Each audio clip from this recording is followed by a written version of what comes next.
Hello friends, कैसे हो आप सभी। आज की डेट है 19 जुलाई 2022 और डेली क्विज के क्वेश्चन एंड आंसर सीरीज में आपका स्वागत है। अगर हम बात करें इन क्वेश्चंस की फ्रेंड्स, तो इन क्वेश्चंस को डेली सुबह अपलोड कर दिया जाता है। अगर फ्रेंड्स आपको और भी ज़्यादा मेंटरशिप चाहिए, आपको अपनी जो प्रिपरेशन है उसको राइट डायरेक्शन में अगर प्रिपेयर करना है, तो आप हमारा जो मेंबरशिप का जो प्लान है वो आप ज्वाइन कर सकते हो यूट्यूब के ऊपर में। मिनिमम रुपए उसका ज्वाइनिंग फ़ी है, आप ज्वाइन कीजिए। आपको हर जो क्विज़ हैं उनके जो एक्सप्लेनेशन के साथ आंसर्स आपको प्रोवाइड होंगे। इसके अलावा आपको प्रिपरेशन में कोई भी गाइडेंस से रिलेटेड कोई प्रॉब्लम्स हैं तो वो सब आपको वहाँ पे अप्रोच किया जाएगा कि कैसे प्रिपरेशन करना है, किस टाइप से गाइडेंस रखनी है, जिससे इस एग्ज़ाम को क्रैक किया जा सके। तो फ्रेंड्स, आज का हम डिस्कशन स्टार्ट करते हैं। आज का डिस्कशन की अगर बात करें तो फर्स्ट क्वेश्चन की बात करें। First question is about the जो इलेक्शन है, प्रेसिडेंट के इलेक्शन के अंदर कौन कौन मेंबर हैं जो वोट कर सकते हैं। तो इलेक्टोरल कॉलेज से रिलेटेड है कि उसके अंदर कौन कौन मेंबर्स हैं प्रेसिडेंट के इलेक्शन के अंदर में। कल जो क्विज थी उसके अंदर क्वेश्चन था कि जो वाइस प्रेसिडेंट के इलेक्शन में कौन कौन पार्टिसिपेट कर सकते हैं। तो फ्रेंड्स, यहाँ पे अगर हम बात करें तो प्रेसिडेंट के जो इलेक्शन के अंदर बेसिकली 3 मेंबर्स ज्वाइन कर सकते हैं। Elected members of the Lok Sabha and Rajya Sabha, हमारे पार्लियामेंट के इलेक्टेड मेंबर्स। इसके अलावा स्टेट लेजिस्लेटिव असम्बलीज के इलेक्टेड मेंबर्स। और इसके अलावा अगर हम बात करें फ्रेंड्स, हमारे जो पार्लियामेंट हैं उसके इलेक्टेड मेंबर्स। इसके अलावा अगर हम बात करें कि हमारी जो स्टेट लेजिस्लेटिव असम्बली हैं उनके इलेक्टेड मेंबर्स। और इसके अलावा अगर हम बात करें तो हमारी जो यूनियन टेरिटरीज हैं जिनके अंदर की लेजिस्लेटिव असम्बली है, जहाँ के वहाँ मेंबर्स हैं, तो वो लोग ज्वाइन कर सकते हैं। तो यूटी की जो भी लेजिस्लेटिव असम्बली है, बेसिकली अगर हम बात करें यूटी की, तो वैसे तो जम्मू एंड कश्मीर है बट अभी वहाँ पे इलेक्शन नहीं हुआ है। और इसके अलावा दिल्ली एंड पुडुचेरी हैं, तो इनके जो इलेक्टेड मेंबर्स हैं वो इसमें ज्वाइन कर सकते हैं, जो वोट डाल सकते हैं। तो फ्रेंड्स, हम यहाँ देखें elected member of Rajya Sabha is the correct. इसके अलावा elected member of legislative council, तो this is the incorrect friends. तो D is the correct answer यहाँ पे। इसके अलावा फ्रेंड्स, अगर हम बात करें कि प्रेसिडेंट के अगर इम्पीचमेंट के टाइम में कौन कौन लोग पार्टिसिपेट करते हैं, तो elected as well as the nominated जो मेंबर हैं पार्लियामेंट के, वो ही पार्टिसिपेट करते हैं। प्रेसिडेंट के इम्पीचमेंट के टाइम में लेजिस्लेटिव असम्बली के जो मेंबर्स हैं जिन्होंने वोट दिया है, और जो यूटी के जो इलेक्टेड मेंबर्स हैं जिन्होंने वोट दिया है, उनका कोई इन्वॉल्वमेंट नहीं होता है। इसके अलावा फ्रेंड्स, अगर हम बात करें कि अभी यहाँ तक हमारे इंडिया में कौन कौन प्रेसिडेंट हैं जिनको इम्पीच किया गया है, तो इंडिया में अभी तक कोई भी प्रेसिडेंट नहीं है जिनको इम्पीच किया गया हो, जिनको रिमूव किया गया हो उनकी पोस्ट के द्वारा। तो friends, this is all about the first question. इसके अलावा हम बात करें कि प्रेसिडेंट के इलेक्शन को इनडायरेक्टली बेसिकली क्यों रखा गया है। ये भी एक इशू है कि president head of the executive है। हमारे जो जीएस के क्वेश्चंस में इस टाइप से पूछा जा सकता है कि प्रेसिडेंट का जो इलेक्शन है वो इनडायरेक्ट क्यों रखा गया था। तो फ्रेंड्स, जो हमारे कॉन्स्टिट्यूशनल जो फ्रेमर्स थे, कॉन्स्टिट्यूशनल के जो बनाने वाले जो हमारे फोर फादर्स थे, तो उन्होंने उस टाइम में हमारे कंट्री के जो पार्लियामेंट्री सिस्टम उन्होंने अडॉप्ट किया था, उसकी हार्मनी को देखते हुए प्रेसिडेंट एज ए टाइटल की पोस्ट है। President is nothing but rubber stamp जो बोला जाता है एज ए पॉलिटिकल लैंग्वेज में। तो फ्रेंड्स, उसी की हार्मनी, जो पार्लियामेंट्री जो सिस्टम है उसकी हार्मनी को देखते हुए प्रेसिडेंट के जो इलेक्शन को है वो इनडायरेक्ट रखा गया। अगर दूसरे ऑप्शन की अगर हम बात करें तो दूसरे पॉइंट की अगर हम बात करें तो सेकंड पॉइंट इज दैट कि जो टाइम कंज्यूमिंग और मनी का जो वेस्ट है उसको स्टॉपेज करने के लिए भी, अगर प्रेसिडेंट का इलेक्शन हम डायरेक्ट कर देते हैं, पीपल अगर प्रेसिडेंट को इलेक्ट करते हैं, तो president is also the same powerful, क्योंकि लोगों से द्वारा जो चुन के आएगा वो अपने आप को, और कन्फ्लिक्ट ऑफ इंटरेस्ट वहाँ पे क्रिएट होगा। इसी वजह से प्रेसिडेंट का जो इलेक्शन है वो इनडायरेक्ट रखा गया है फ्रेंड्स। तो फ्रेंड्स, यहाँ पे डी आंसर है। आप नेक्स्ट क्वेश्चन की तरफ चलते हैं। Next question is about the historic urban landscape project है जो यूनेस्को का है। अभी रिसेंटली 2 सिटीज़ हैं जिनको यहाँ पे नॉमिनेट किया गया है। तो फ्रेंड्स, हम बात करें तो ये 2 सिटी हैं, ग्वालियर और ओरछा हैं। ग्वालियर और ओरछा दोनों मध्य प्रदेश के अंदर लोकेटेड हैं। अगर हम बात करें फ्रेंड्स ग्वालियर की, तो ग्वालियर 9वीं सेंचुरी में इस्टेब्लिश हुआ था, 9वीं शताब्दी में वहाँ पे इस्टेब्लिश हुआ था। और वहाँ पे जो गुर्जर प्रतिहार रूलर्स हैं उन्होंने वहाँ पे राज किया। उसके बाद में राजवंश किया। राजवंश के द्वारा तोमर्स, बाघेल, कच्छावा एंड सिंधिया रूलर्स के द्वारा वहाँ पे रूल किया गया है। अगर हम ग्वालियर की बात करें तो ग्वालियर के टेम्पल्स काफ़ी फेमस हैं। अगर जो हिस्टोरिक अर्बन लैंडस्केप प्रोजेक्ट है जिसके अंदर काफ़ी मंदिर हैं, काफ़ी टेम्पल्स हैं जिनको उसके अंदर के शामिल किया गया है, जिनके अंदर सास बहू का मंदिर है। इसके अलावा जैन टेम्पल की स्टैच्यूज भी हैं वहाँ पे। अगर हम बात करें ओरछा की फ्रेंड्स, तो Orchha is ruled by the जो बुंदेला किंगडम है, उनकी जो कैपिटल हुआ करती थी। यहाँ पे जो किंग थे उनके रुद्र प्रताप सिंह, उनके द्वारा यहाँ रूल किया जाता था। Orchha is also so famous for their temples. Rajmahal temple है, जहांगीर महल है, राम राजा का मंदिर है। फ्रेंड्स, ऑल ओवर इंडिया में भगवान जो राम हैं उनका जो पूजा किया जाता है वो बेसिकली पूजा किया जाता है एज ए गॉड।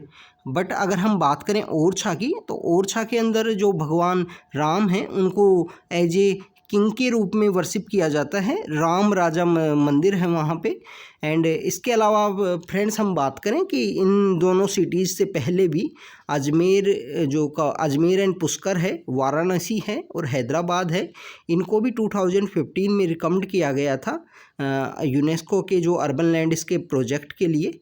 तो friends, this is all about this urban landscape project जो हमने यहाँ पे देखा। तो हम बेसिकली यहाँ बात करें तो डी आंसर यहाँ पे करेक्ट होगा कि ग्वालियर और ओरछा इसके करेक्ट आंसर हैं। हमीरपुर की अगर हम बात करें तो हमीरपुर एक डिस्ट्रिक्ट है इन द हिमाचल प्रदेश, और रामपुर इन द उत्तर प्रदेश के अंदर एक एरिया है रामपुर। तो फ्रेंड्स, नेक्स्ट क्वेश्चन की तरफ चलते हैं। Next question is about the Bundelkhand से रीजन से रिलेटेड है। तो Bundelkhand region basically water deficit region की वजह से काफ़ी न्यूज़ के अंदर रहता है कंटिन्यू। अभी रिसेंटली जो बुंदेलखंड एक्सप्रेसवे जो डेवलप किया गया है उत्तर प्रदेश में, इस वजह से भी न्यूज़ के अंदर था। तो फ्रेंड्स, अगर हम बात करें इस क्वेश्चन की, तो बुंदेलखंड रीजन है वो लोकेटेड है between the Uttar Pradesh and Madhya Pradesh. बिल्कुल सही बात है फ्रेंड्स। कुछ स्टेट यहाँ उत्तर प्रदेश के हैं, कुछ डिस्ट्रिक्ट यहाँ उत्तर प्रदेश के हैं, कुछ मध्य प्रदेश के हैं। उत्तर प्रदेश के डिस्ट्रिक्ट्स की अगर हम बात करें, उरई, जालौन, झांसी, ये कुछ डिस्ट्रिक्ट्स हैं।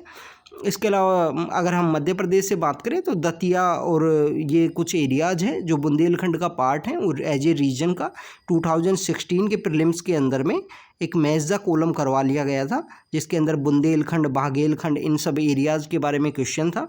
तो फ्रेंड्स, हमको पता होना चाहिए बुंदेलखंड एरिया कहाँ पे लोकेटेड है और बाघेलखंड कहाँ पे है। इसके आप अपने एटलास के अंदर इन सबको मार्क करके रखिए फ्रेंड। जितना आप प्रैक्टिस में अच्छे से प्रैक्टिस करोगे उतना ही एग्जामिनेशन जो क्लियर करने के लिए काफ़ी इजी हो जाएगा। इसके अलावा अगर हम बात करें बुंदेलखंड का जो जोग्राफिकल लोकेशन है वो एक वन ऑफ द रीजन है फ्रेंड्स। बिल्कुल सही बात है ये।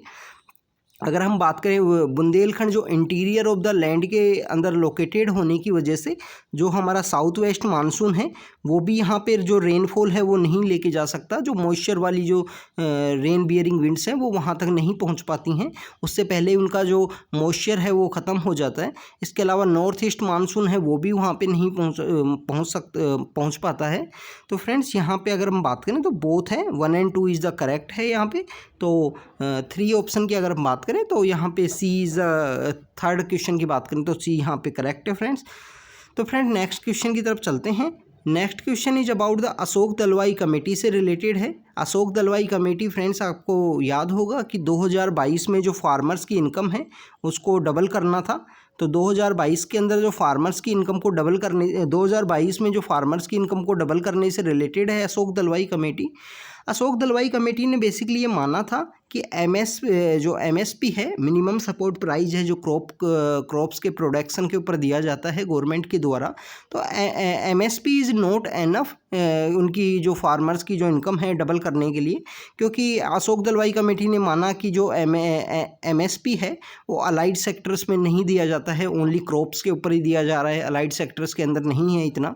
इनएडिक्वेट स्टोरेज का सिस्टम की प्रॉब्लम थी। इसके अलावा उन्होंने माना माना था कि एमएसपी है जो मोस्टली जो फेवर करता है वो गेहूं और चावल, जो पैडी एंड व्हीट है उसी को फेवर ज़्यादा करता है। इसके अलावा एक्सपोर्ट के ऊपर भी रेस्ट्रिक्शन जो डब्ल्यूटीओ के द्वारा लगाए गए हैं, ये सब कुछ प्रॉब्लम्स थी जो अशोक दलवाई कमेटी ने बताई थी। तो डबल द फार्मर इनकम से रिलेटेड है फ्रेंड्स जो एमएसपी की जो प्रॉब्लम्स थी और हमारे जो कुछ जो फार्मर्स जो बिल्स थे जो पार्लियामेंट के द्वारा लाए गए थे, उन बिल्स के अगेंस्ट में जो हमारे फार्मर्स ने प्रोटेस्ट किया था continue more than the 1 year या अराउंड 1 ईयर जो प्रोटेस्ट किया था, तो उनका जो इशू जो एमएसपी से रिलेटेड था, अभी जो एमएसपी से रिलेटेड ही हमारे अगर हम बात करें, हम एक कमेटी बनाई गई है गवर्नमेंट के द्वारा, संजय अग्रवाल कमेटी है। आप इसके बारे में न्यूज़पेपर में आज रीड किए होंगे। संजय अग्रवाल पैनल जो गवर्नमेंट के द्वारा बनाया गया है, बेसिकली वो एमएसपी से रिलेटेड जो भी इश्यूज़ हैं उनसी से रिलेटेड है।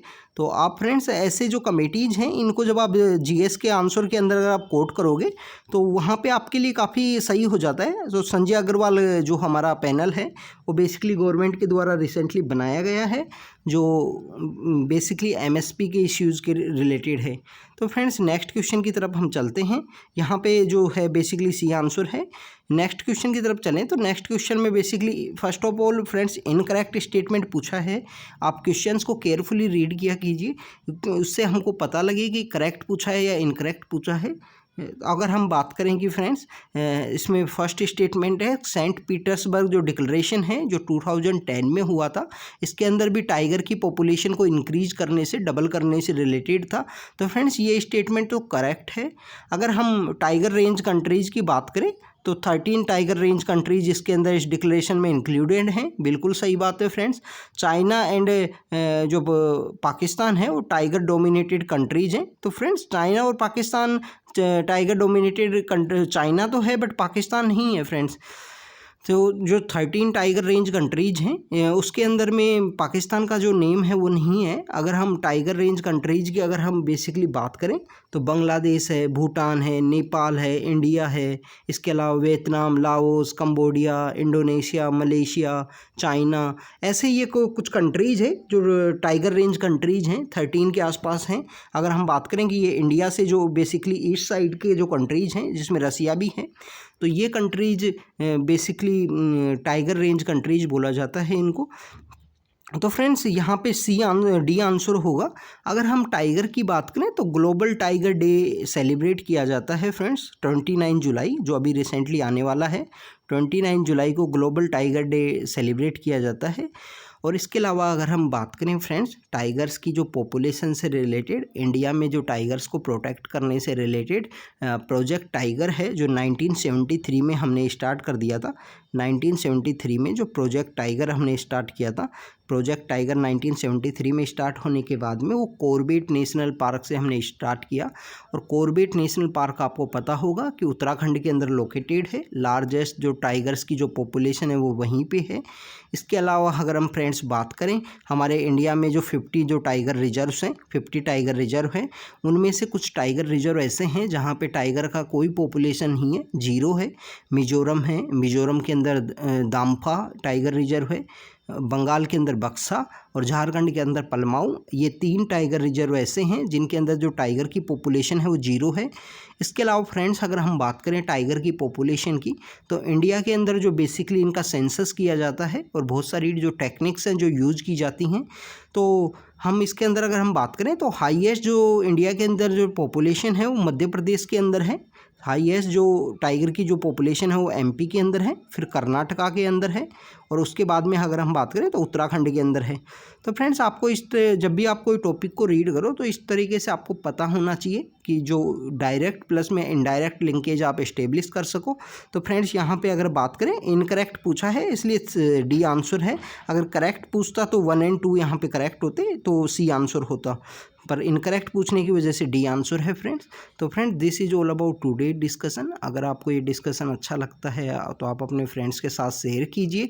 इसके अलावा फ्रेंड्स आपको हमारी मेंबरशिप ज्वाइन करनी हो, आपको सही गाइडेंस के लिए, तो आप हमारी मेंबरशिप ज्वाइन कर सकते हो। वो मिनिमम रुपए के ऊपर आपको ज्वाइन की जा रही है, और जो आप यूट्यूब पे जाके अपना मेंबरशिप के लिए ज्वाइन कर सकते हो। तो friends thank you very much.